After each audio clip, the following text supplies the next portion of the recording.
911 call audio. Please, you have to help. We found her. She's not moving. She's gone.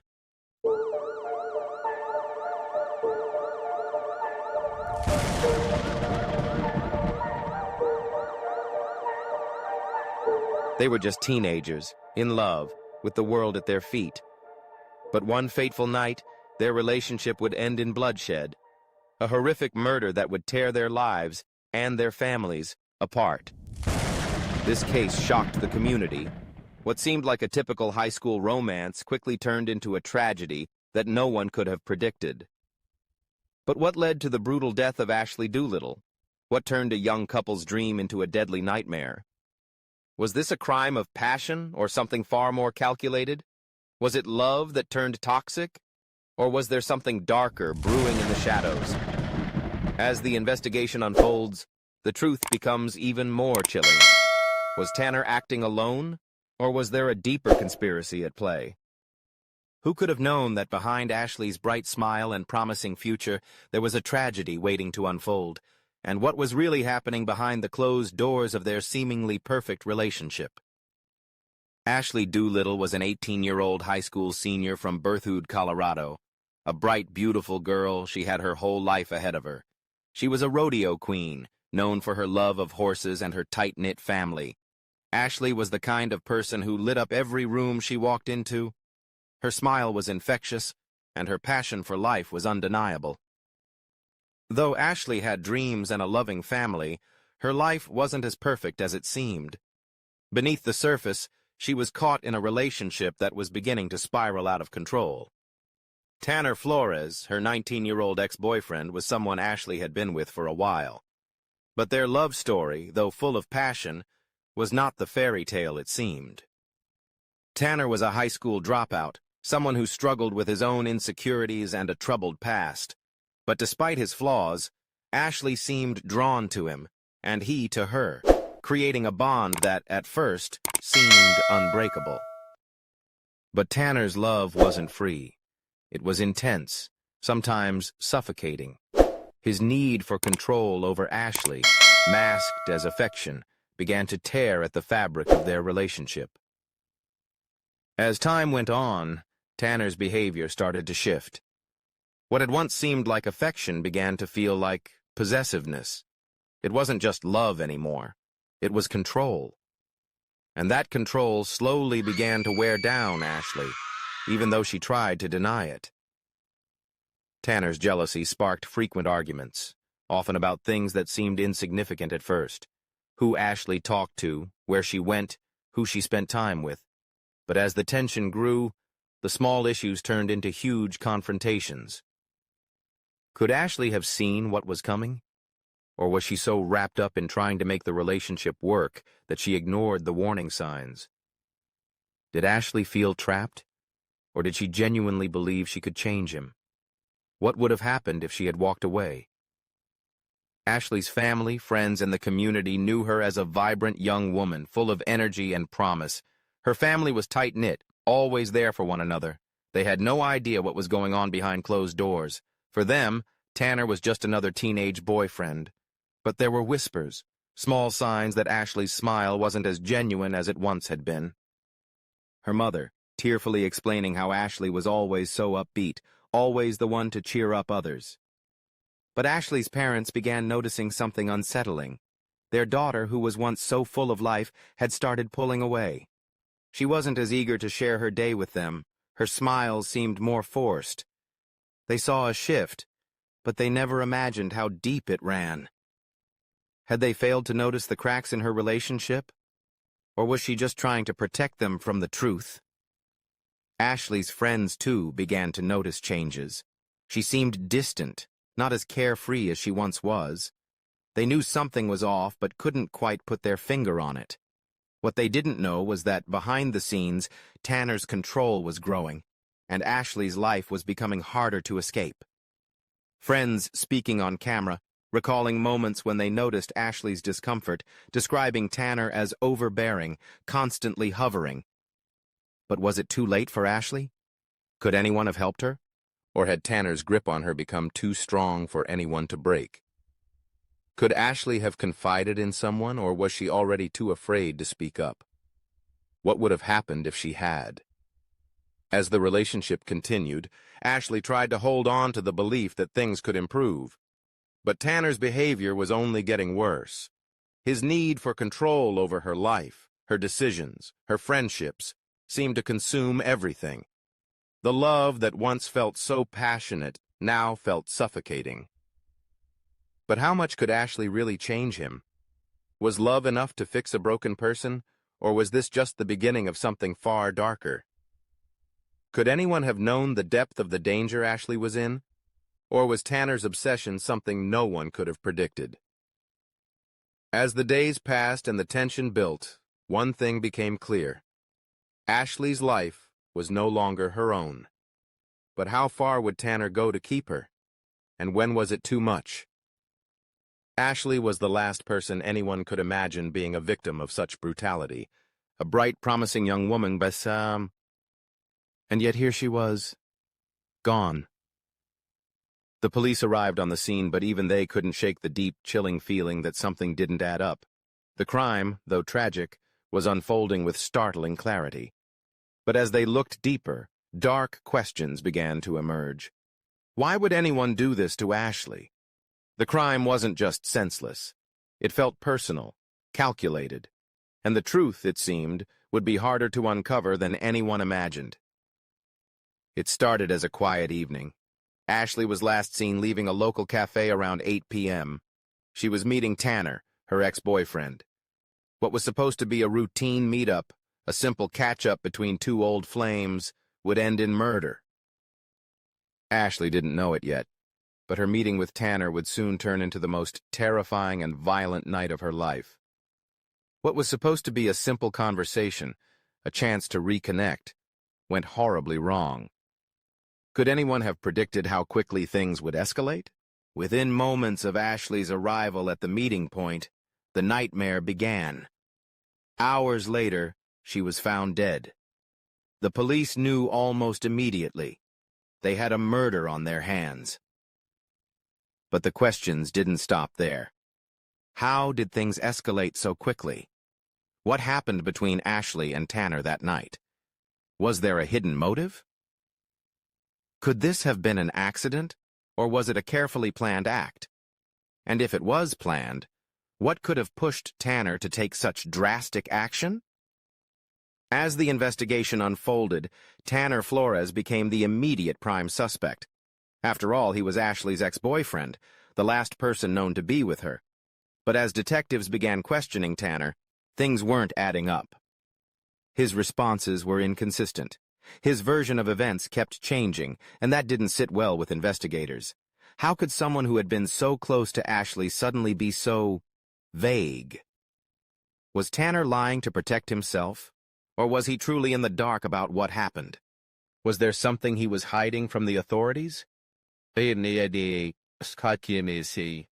What began as a typical case of a crime of passion, a jealous lover pushed too far, suddenly took an unexpected turn when police uncovered a shocking discovery, one that raised more questions than it answered. It wasn't just his alibi that was in question. It was his behavior. Something about Tanner's actions after the murder raised eyebrows. Was he simply acting in shock? Or was there more to the story? Could it be that Tanner wasn't acting alone? Was there someone else involved? Someone who had helped him cover up the crime? As word of Ashley's death spread, the media jumped into the frenzy. The town's first murder in years became the talk of the local news, with headlines screaming about the high school girl's tragic end. Everyone had their theories, but one thing was clear. Tanner Flores' strange behavior was only making people more suspicious. Was Tanner's odd behavior just shock, or was it something more sinister? Could it have been a sign of guilt, or a carefully crafted act to cover his tracks? Despite his repeated insistence that he had nothing to do with Ashley's murder, Tanner's actions seemed more and more suspicious. His initial interviews with police were full of contradictions, and his alibi kept shifting. The more they dug, the more unsettling the evidence became. Could it be that Tanner had been hiding something all along? Or was he simply a confused and terrified young man caught in the middle of a tragedy he didn't understand? What was Tanner trying to protect? Himself? Someone else? Or perhaps something much darker? As the investigation progressed, new and unexpected details began to surface. Tanner's text messages to Ashley before her death were filled with language that seemed to hint at manipulation and control. Could these texts have been a warning sign? Was this a sign of a troubled, controlling relationship, or something more premeditated? Did Tanner's words on those texts hold the key to understanding the darkness in their relationship? Could those messages have been the tipping point? Tanner's behavior was becoming more and more erratic. His accounts of that fateful night continued to change. One moment he was at home, the next he was somewhere else. His attempts to explain his whereabouts only raised more questions. How could someone's story change so many times?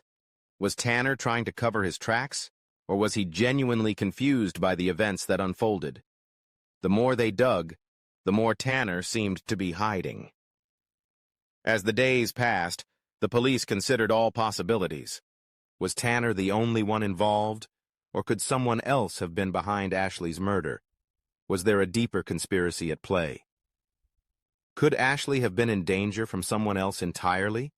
Or was Tanner's role more complex than anyone realized? With so many unanswered questions, one thing remained clear. The investigation was far from over. As Tanner Flores remained the prime suspect, the police knew they were dealing with a far more complicated case than they had first imagined. Was Tanner guilty? Or was he the victim of circumstances beyond his control? As the investigation deepened, one truth seemed undeniable. Nothing was what it seemed. After months of intense investigation, Tanner Flores was formally charged with the first-degree murder of Ashley Doolittle. The case had become more than just a tragedy. It had become a battle for justice. In the courtroom, emotions ran high, with Ashley's family and friends fighting for the truth to come to light. Tanner sat there, emotionless, his demeanor cold, as the weight of the evidence began to build against him. Was Tanner truly a monster? Or was there more to this case than met the eye? Could his actions have been the result of something deeper? Or was he simply a person overcome by jealousy and rage? As the trial went on, public opinion was sharply divided. Some people sympathized with Tanner, citing emotional trauma and the intense jealousy he had felt. They argued that his actions were a result of his overwhelming insecurities and feelings of abandonment. Others, however, believed the truth was undeniable. Tanner had murdered Ashley in cold blood. Protesters outside the courthouse, some holding signs calling for justice, others questioning Tanner's guilt. The debate raged on in online forums and social media, with people taking sides. But amidst all the noise, one question loomed larger than all the rest. Was Ashley truly the victim of a crime of passion, or had something darker been at play? Could there have been factors we missed? Was Tanner the only one responsible for what happened that night? And if so, what pushed him to take such extreme measures? The jury deliberated, and in the end the decision was clear. Tanner Flores was found guilty of first-degree murder. He was sentenced to life in prison without the possibility of parole. For Ashley's family, it was a bittersweet victory. As the sentencing came to a close, the cameras flashed, and Ashley's family exhaled a collective breath. But for them, the pain didn't go away with the verdict. Justice had been served, but the cost was immeasurable. Was this truly justice for Ashley, or was it just the beginning of a long journey for her family to heal? Could any sentence really bring Ashley back? Ashley's family was left to pick up the pieces, knowing they would never hear her laugh again. Yet for them, the fight wasn't over. Ashley's parents vowed to turn their heartbreak into something powerful, a fight for awareness, for justice, and for other young people trapped in toxic relationships. They created the Ashley Doolittle Foundation, a nonprofit dedicated to spreading awareness about domestic violence and helping those in abusive relationships. It was their way of keeping Ashley's spirit alive, of making sure her death wasn't in vain. Could Ashley have been saved? Was there a point in time when someone could have stepped in and prevented this tragedy? Or was it too late for anyone to help? But even with Tanner's conviction, questions remained unanswered. Was Tanner truly acting alone, or was there something even darker at play? Could there have been others involved in the crime? Or was Tanner part of something much larger, something no one saw coming? Some people wondered if Tanner's involvement had been planned from the beginning, or whether he had been pushed into something he couldn't control. Could there have been a deeper motive behind the murder that no one had yet uncovered? What was Tanner's true motivation? Was it simply jealousy, or was there something far more complicated in the depths of his mind? Tanner Flores' story is one of obsession, control, and violence. A relationship that began with the innocence of young love but quickly descended into something far darker. A story that, unfortunately, many young people face behind closed doors but rarely see the light of day. But in the end, we are left asking one haunting question. How much do we really know about the people we think we love? How deep can manipulation go before we notice? And when does the line between love and control blur into something far more dangerous? Ashley's story serves as a reminder that sometimes love can become a prison. A reminder that abusive relationships often hide behind a mask of affection, control, and manipulation. If you or someone you know is in an abusive relationship, don't wait. Speak up. Get help. You are not alone. If you believe justice is key to healing, like, share, and subscribe. Stay with us at True Crime Unlimited for more shocking true crime stories that challenge our perceptions and uncover the dark truths hiding in plain sight.